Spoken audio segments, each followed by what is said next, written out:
It is the month of the military child in April. What does that even mean? So glad you asked. It's a time to highlight service children and remind people of the positive impact they make in their schools and communities. Of course, we have the Army, the Navy and the RAF. It's led by the Armed Forces Families and Safeguarding Team within the MOD with support from charities, schools and other MOD departments. And today we're talking to Esther Thomas. She and her husband have two daughters, one currently in her final year at Mount Kelly and the other having recently left Mount Kelly and is now at university. Esther was a reservist. Her husband is still serving. He's in the army. Come with me now to find out more about life as a military family when you're a parent at Mount Kelly.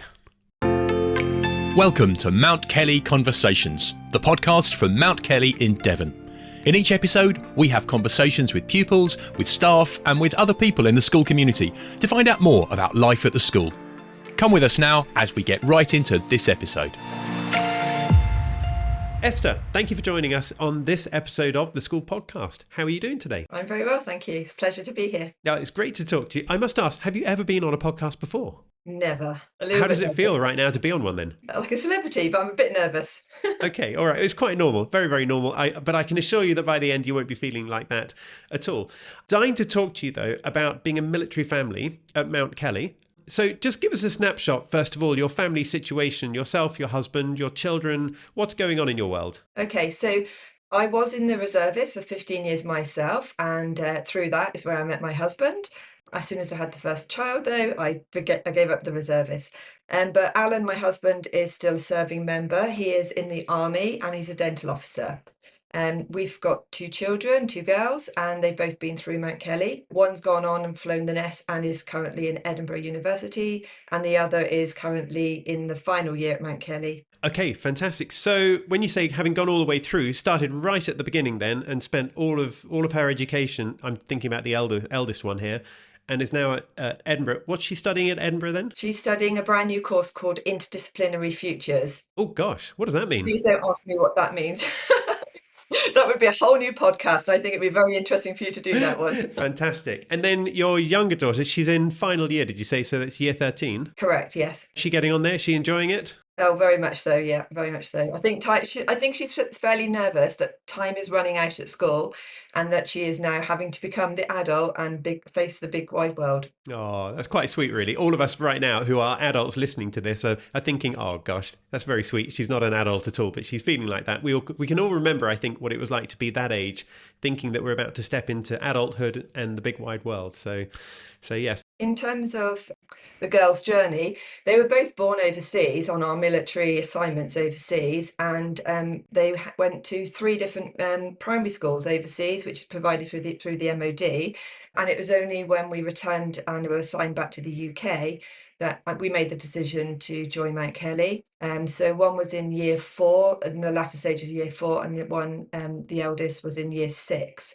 So that's 8 and 10 years old where they started at the prep school in Mount Kelly. So what was it like then returning to the UK, but then finding Mount Kelly? I mean, what was it about Mount Kelly in the first place that appealed to you?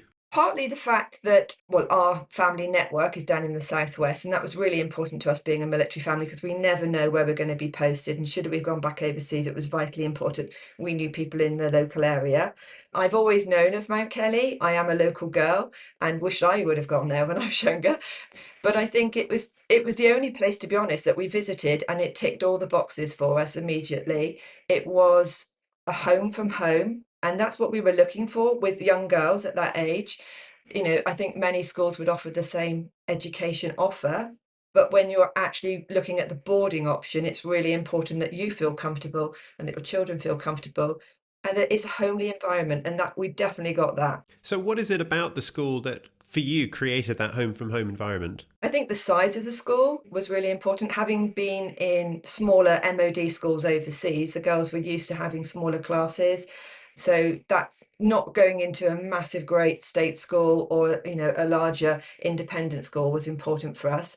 The whole reason why we chose to go down the route of an independent sector was the continuity of education, which was key for us. As I already said, we had 3 primary schools. And had we not gone down the Mount Kelly route, the girls would have been in 3 secondary schools, which is not going to be great for their education. So for us, it was about continuity. The fact that Mount Kelly offered the continuity all the way through, from the prep through to the main site on the college. We loved that. The fact it was co-ed was perfect for us. In fact, one daughter did want to go to an all-girl school, and the other one said, that's not life though. It's not like that in real life. So let's go to a co-ed. So they wanted to go together. So they went together. I think the fact that for us, a prep school which went to the age up to 13 allowed the girls 2 years both to settle back into the UK life, but also, they changed so much between that sort of age 8 to 12, and then actually know where their interests lied, and then would Mount Kelly College be the perfect fit for them or not.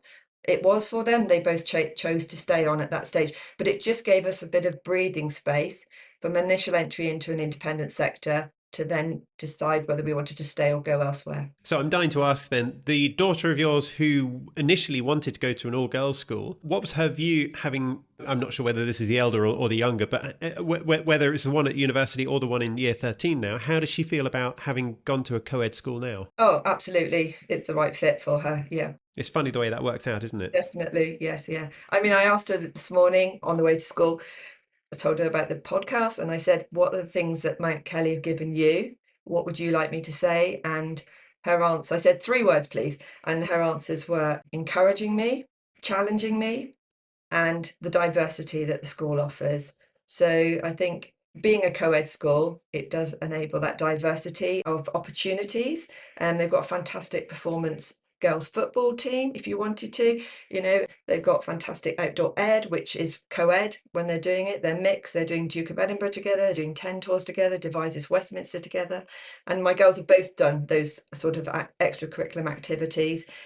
And yeah, it was just the right fit for them, I think. It's interesting that she came up with those 3 words because, let's be honest, if you spoke to somebody in the school's marketing department, then they're going to tell you that the school is great, a nurturing place for encouraging students, for challenging students. It's great for diversity. And you could understand and expect why a school marketing department would be saying these things. But here is someone in year 13 not talking to a prospective parent, but talking to her mother, and coming out with those 3 things, which I find quite interesting. Yeah, no, I'm quite proud that she came out with those 3 things. I think one of the biggest elements that I think we've enjoyed, and I've watched it with the girls, is they are encouraged to absolutely give everything a go, but also they're supported if they do fail, because they don't see that as a failure. They see it as an opportunity to reflect and learn and stuff like that. So I think that's a really valuable sort of, what's the word, characteristic of a school, to allow kids to actually fail, but if they really do have that come on, give it a go type attitude.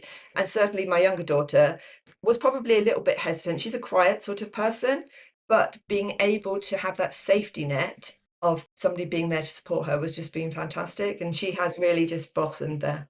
Tell me about the countries that you were in then before you returned back to the UK. You mentioned about the 3 different schools that your children went to. One was born in Germany. We were in Germany for quite a few years, and they went to 2 different primary schools there and nurseries. Then, before that, one was born in Brunei as well. They were just at kindy, mums and tots groups there. And we spent a couple of years in Cyprus at the military base. If there was a military family listening to this right now, maybe they are currently overseas, but they're looking to come back to the UK. What advice would you have for them regarding, looking for a school? I'm not asking you to sell Mount Kelly on their behalf or anything, but just general advice, whether they're coming back to the Southwest or coming back to somewhere in London or Scotland or anywhere at all. What advice would you give to them? I think geography is just one aspect, and I think people do get hung up on the fact that certain schools are in certain geographical locations and that the ease of commuting. I don't think you should actually look at it from that perspective, because this is their new home and they'll be there for quite some time. I think it's very difficult to say, because our journey and what's right for our school, our girls, may be different to somebody else. I think there's hidden costs in some schools, and I would advocate that families really research what are the hidden costs and ask those difficult questions with the schools. I'm aware that for some schools where they have no transport officers, it can be several £100s to get your child from a school to the airport if you're flying back overseas. I know that other schools do charge additional costs for escorting children to medical appointments, lots of different extracurriculums are, expensive. That's one good thing about Mount Kelly. They really, really try to utilise the sort of local environment and keep costs down and do activities, like in the prep, the kids used to love just going and building a bonfire, toasting marshmallows, those type of simple activities. It hasn't got to be all singing or dancing, adding additional cost to your bill. In terms of the actual school, I think Mount Kelly is non-selective. That fitted us, but it might be that if you've got a very academic child, you want to choose to go to a selective school. I think the fact that it is a generalist school, but you can specialise is a positive thing. And then taking it back to your girls, were they boarding at school or were they day pupils? Yeah, initially they were boarding and they boarded together. They were in separate houses, actually. They chose to do that.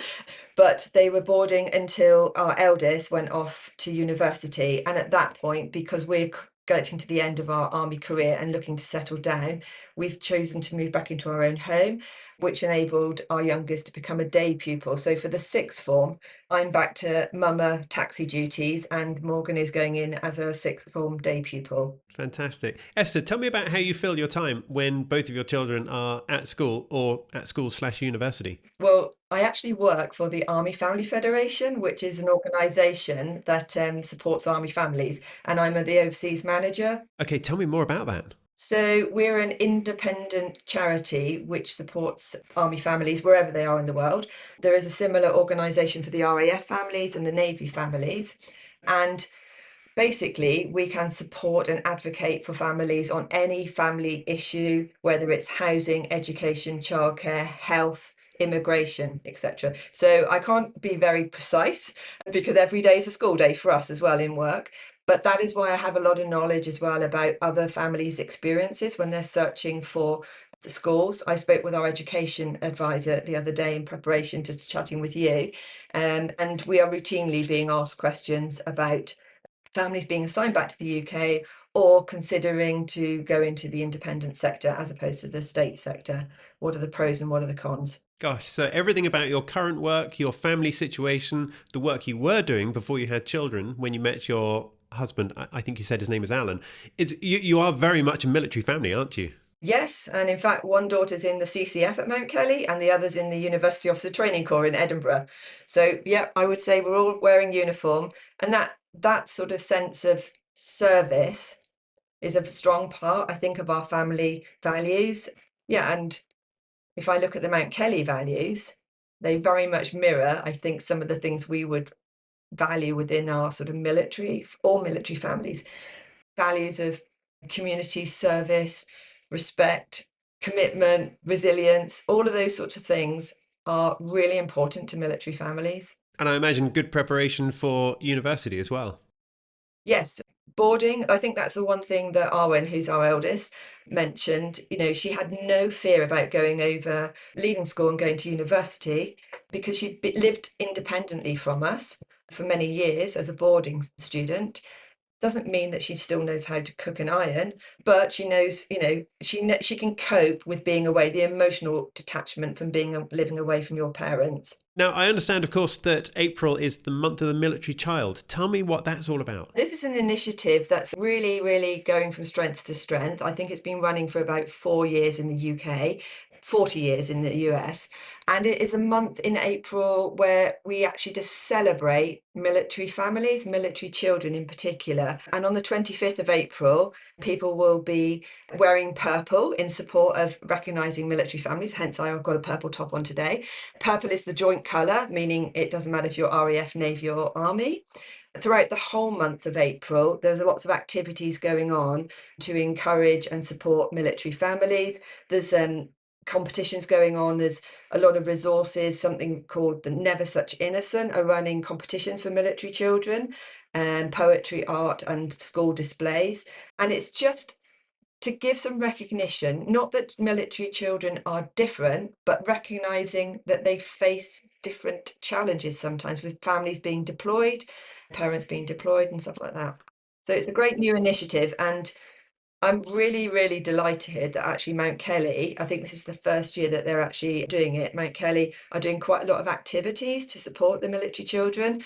Some of the children's parents who are in the services, I know there's a Navy doctor going in to do a talk. I know that they're going to run an activity day, very much military boot camp sort of based, and everybody will be actively encouraged to wear purple on the 25th of April. Fantastic. That all sounds very exciting indeed. We've got loads. I don't know how this works with podcasts, but I mean, we have loads of resources on our web pages, and more going on sort of all the time. So there's a mod.gov.uk resource as well, if people just Google Month of the Military Child. Awesome, Esther. That's really good to hear about all of that. We'll post a link to the in the show notes for this podcast episode, so people can find out more about that as well. Now, Esther, I was going to ask you a question here, which I've written down in advance, which is, where can military families go for help in decision making? I sort of feel like the work that you do is kind of advising families for when they need some help in decision making. Yes, definitely. All the family federations, whether it's RAF, Navy or the Army, can assist. But in addition to that, there is an overarching umbrella organisation called Defence Children's Services. And they look after children, whether they're in the MOD schools overseas. And underneath them, they have an organisation called the UK Education Advisory Team. And they are an independent body that can assist any military family on any query regarding education or childcare. But I would say, there are those resources within any of the Family Federation websites. You will find a lot of information that will help. But when choosing a school, I think it's just also really so important to actually go and visit a school, talk to the teaching staff, be honest. That's the other thing, the other top tip. You need to be honest about what it is that your children need in terms of support so that they do blossom. There's no point just saying, oh, my child is perfect, because the resources might not be present in that school. And I think that is possibly where I think if children are able to go on a visit and an overnight visit and try the experience, and that's so valuable for them. And bearing in mind, of course, that both of your children, I presume, will be listening to this podcast episode after it's released, what do you see each of them doing when they leave university? Well, the one at university at the moment is currently considering going into the Army. I don't know where she gets that from. As a sort of interim before she kind of decides whether to use her degree. And then the younger one is applying for medical school. And do you think that with the background they've had of travelling overseas, that it's quite likely that they'll, at some stage in their lives, live overseas themselves? I hope so. Yeah. Tell me more about that. I say that, really enthusiastically. I've travelled immensely with the Army, independently as a young person as well. The world is a small place and there's so much to do out there, So, yeah, absolutely. I hope that they do go out and explore. Tell me a little bit, taking it back into school for a moment, about mixing with other parents, other military families, and about how well you connect as parents with other parents in the school community. To be perfectly honest, when I was a boarding parent, it was a little bit more difficult because we are 8 hours away. I wasn't on the daily drop-off or anything like that, so I actually didn't get to know an awful lot of the parents. Since we've been located like 5 miles away from the school, I am a little bit more involved with the school in terms of activities. Personally, Alan and I both help out on Duke of Edinburgh and the 10 Tours training. So we're out on the moors. Like this weekend, I'll be out on the moors again with the children. And the school is very open to parents getting involved that way. So I like to support in that way because I am working full time during the day. So I don't go often to parents' coffee mornings and things like that. But it's much more practical support that we look to offer. And regarding other parents who right now may well be overseas with their children at school at Mount Kelly, what advice would you have for them as a way of keeping in touch with their children, keeping in touch with the teaching staff, keeping in touch with other parents as well?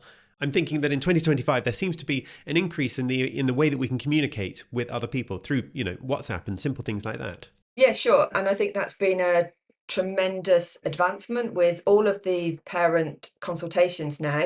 Doesn't matter where you are located as a parent, it's all virtual. So I call it my speed dating night with the teachers. So once a term we're able to virtually link in, and I can be here and my husband can be deployed elsewhere, but both of us can be there present at a parent teaching event. In terms of other activities where they're getting parents together, there are activities if you live locally. So I was at a quiz night the other day at the school, and that was a good social event. I know that at the prep school, they do invite people like grandparents in, which was fantastic when our children were there. We didn't actually send grandparents, but I sent godfathers and godmothers. So it's just that sort of connection. So it's up to people. And I'm not aware of a parents WhatsApp group. And thinking back to the travels that you've done in your life, the places you've been, maybe the places you haven't been. If this is just for fun now, by the way, if I said to you, you can go and live anywhere for, let's say, 1 month or anywhere between 1 month and 6 months, where would you choose? I would probably look to go back to New Zealand. And yeah, we went there, both Al and I, after we'd been on Optelic. We actually had 5 weeks R&R traveling in a camper van. So that was before children. So I would like to go back there again and try that. And the girls laugh because we're due to coming up to retirement age. And we are definitely having a gap year. The question is whether they're coming with us or not. So I think it might be on the horizon that we go back to a camper van in New Zealand. What's the best thing about camper van life in New Zealand, would you say? I just have fantastic memories of waking up at the bottom of mountain areas and we'd be the only ones there, knowing that we were going to be the only ones climbing that mountain as well that day. So it's just the remoteness and wilderness life that we like. That sounds idyllic. That really does. Esther, I'm keeping an eye on time. We do need to bring this podcast episode to a close. If anybody's been listening to this and wanted to connect with you, maybe they had some questions that maybe they didn't want to ask the school, but they were quite happy to ask a parent, a current parent / former parent, because kind of you're both right now. Would you be happy for the school to give out your email address or something like that to anyone who inquires to them? Yes, but I think I would actively encourage, because I'm obviously talking from an army perspective, I would really encourage families to reach out to their families federations.